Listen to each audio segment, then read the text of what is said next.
But I wanted to just circle back a little bit because, as I said, a lot of people are coming in with all these stressful things, and we were talking about that it takes so long for illnesses to show up. One of the things that I'm finding, because we're doing a really specific stool analysis, is called GI map testing, and it is we're having a lot of our patients do this. Anybody with a gastric issue, we're making sure that they do this. But what I'm finding of it is that we're seeing more and more patients with H. pylori, which is an infection in the stomach. And Again, Helicobacter pylori. It's an infection that can grow and when it overgrows in the stomach, it wreaks havoc on digestion and absorption. And we even see patients with osteoporosis, and you're like, I take calcium, I take vitamin D, why are my bones falling apart? Well, it's because they're not absorbing it because of the H. pylori. wow. Right? People could have this condition for years and never be diagnosed. I have patients who said, new patients who come in and say, I've had gastric issues for 15 years. I'm like, whoa. And they just, take over the counter stuff because they're doing symptom relief and they're not getting to the root cause. And it's another example of why it's important to do functional medicine, because you need to get to the root cause. Otherwise, the cascade of illnesses that happen, especially when it comes to digestion, the cascade of illnesses that happen are just mind-boggling. And why suffer for so many years? I had one guy who said, I have been to every gastroenterologist in the area. I have been scoped this way and that way. I've done all this stuff, and I'm getting worse. I'm getting more, I'm like getting more allergic to foods. I can't tolerate foods. And I'm like, okay, let's figure this out. We did this test, and sure enough, the guy had a raging infection of H. pylori. How do you get H. pylori in the first place? Well, we have the bacteria growing anyway, but when it overgrows, that's the problem, number one. Number two, you can get it from another person. So whenever you have somebody in a family that has it, we have to test the family. Oh, wow. Because they could be getting it from the whole family, from somebody else in the family. So I've had multiple patients like this who've been sick for a very long time. And once we try to heal the gut and we get rid of the infection, all of a sudden it's like we gave their life back. But again, it's getting to the root cause. And I've actually written recommendations that they go back to their doctor. You can do a breath test for it, but this test that we're using, the stool specimen test, is really amazing because it's telling us a lot if they don't have enough enzymes to break down their food, if they don't have enough bile to break down their fats, if they have a low secretory IgA, which is a marker for the immune system in the gut. And if they don't have enough of that, I mean, that's like, okay, you can't fight anything if you've got a low secretory IgA in the gut. So this is a perfect example of drilling down and finding the root cause and then treating. Well, can you give a couple of details when it comes time for having gastro issues? And you said that somebody had them for 15 years. Can you just give a quick rundown of what kind of symptoms they would be experiencing that would be, okay, well, this is not normal. Let's switch to a functional medicine perspective and go to. I think the most common is constipation. Because I've had people in here who said, my mother said I was constipated as a baby. Oh, wow. Yeah. And they've been on laxatives. They're doing, prunes. They're doing all kinds of stuff. So they're doing symptom relief to try to get rid of the constipation, but they're never getting down to the root cause. Mm-hmm. So the root cause could be that they have an imbalance of bacteria growing in the colon. And we need to fix that. And you can't just do it with just a general probiotic over the counter. Mm-hmm. We have to figure out why is this happening? So again, if somebody has got H. pylori, that can happen. If somebody's got SIBO, that's another gastric issue that we're seeing. We're seeing a lot more SIBO. So SIBO is a small intestinal bacterial overgrowth. You're not supposed to have a lot of bacteria growing in the small intestine. You're just not.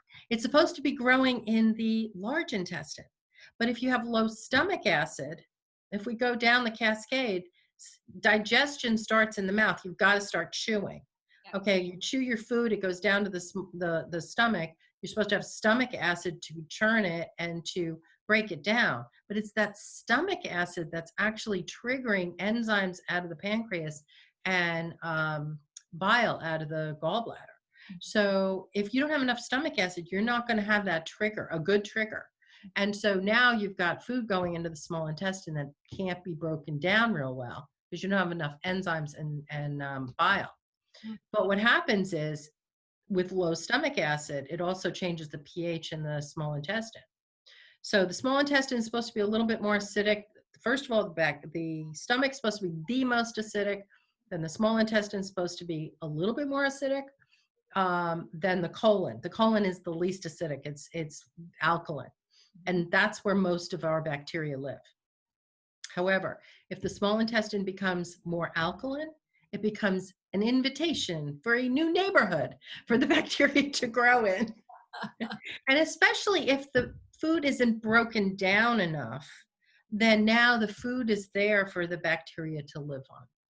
And so one of the first symptoms that we see with that, we might see some constipation and/or diarrhea, but more importantly, it's that bloating 2 to 4 hours after eating.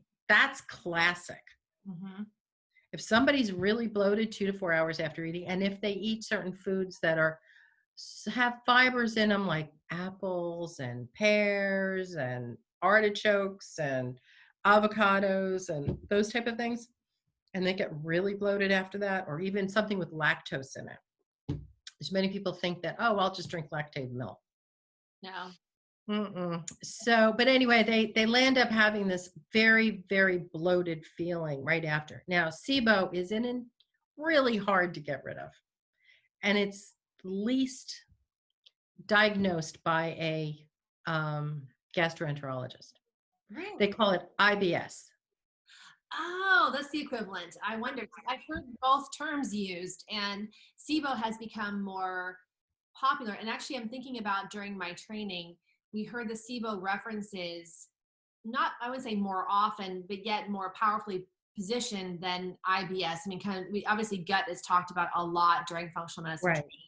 I mean, I think it comes up literally, if you're not sleeping, you're talking about your stomach. So it's kind of along those terms of how important it is in the world. And I don't think people understand the impact that our gut has on our entire system. It's just mind-boggling. But with SIBO, yeah, it used to be IBS, and a lot of doctors are still naming it as IBS.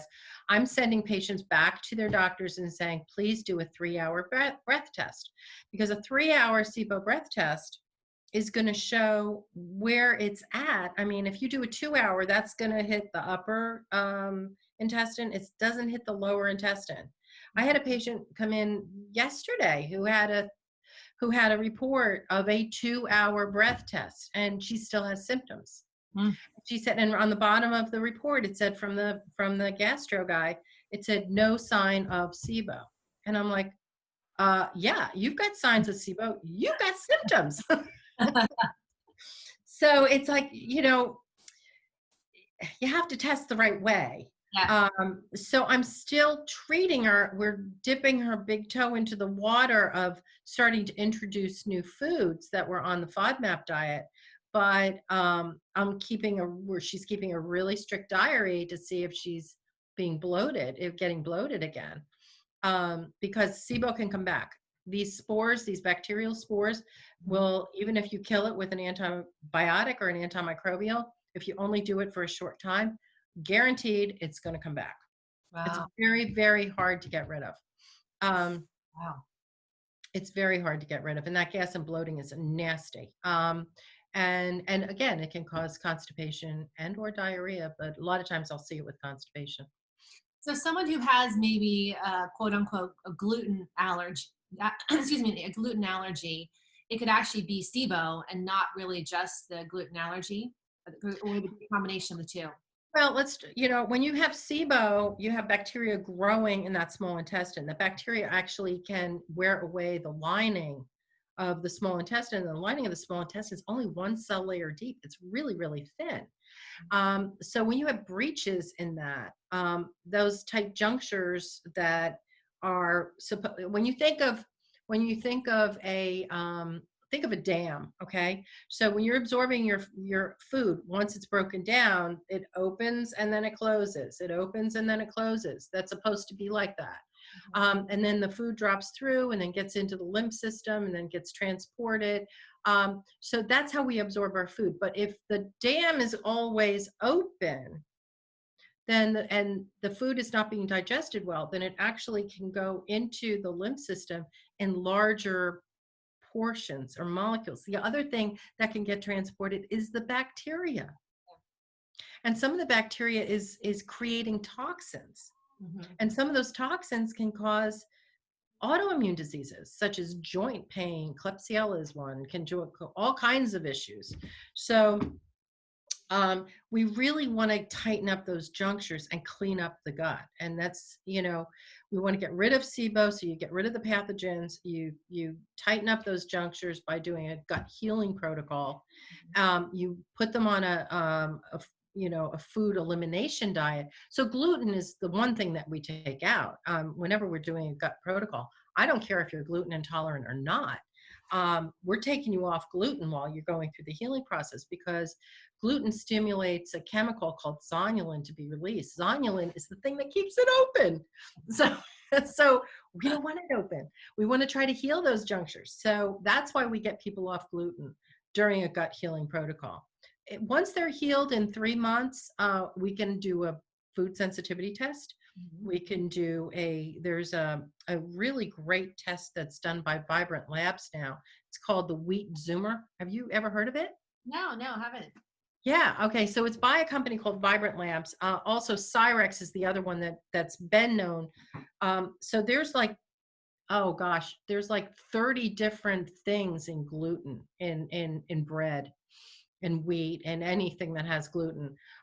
So there's like 30 different things that your body can react to. So when a doctor just orders a gluten sensitivity test, it's usually only 2 to 3 things that they're testing, maybe only 1.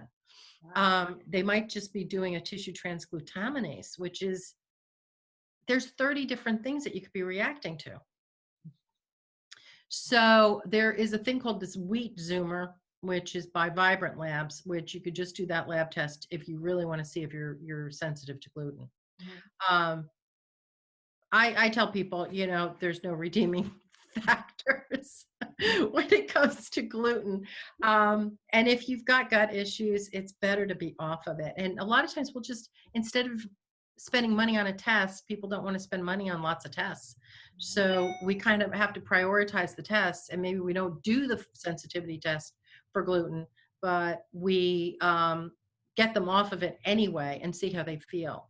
And I have one young girl who's been sick since she was a baby. She's 20 years old, 18 years old now. And she has had gut issues since she was a baby. I was talking to her mom, and it got so bad, she finally came to me, and I said, hey, listen, honey, let's get you off of gluten and dairy and see how you do. All of her symptoms went away. Wow. With Every the gluten. symptom went away with taking just all symptoms, all the bloating, all the gas, all the diarrhea / constipation. She's having normal bowel movements. Everything cleared up in a month when we got her off gluten. So we never tested her. You didn't have to, obviously. Didn't have to. So, and they tell you in IFM that the gold standard is an elimination diet. You start with that. You don't always start with the food sensitivity and allergy testing. Although if somebody has difficulty doing an elimination diet, and I have people who are show me people, I want to be shown. Prove it. You have to prove it. Those are the people that we say, okay, you're not getting better because they can't stay on the elimination diet. So let's actually test and find out what foods we actually have to take out. Right. So that, and you have to work with the patient. You've got to meet them where they're at. You can't, there's no formula to this. It's like No, there isn't.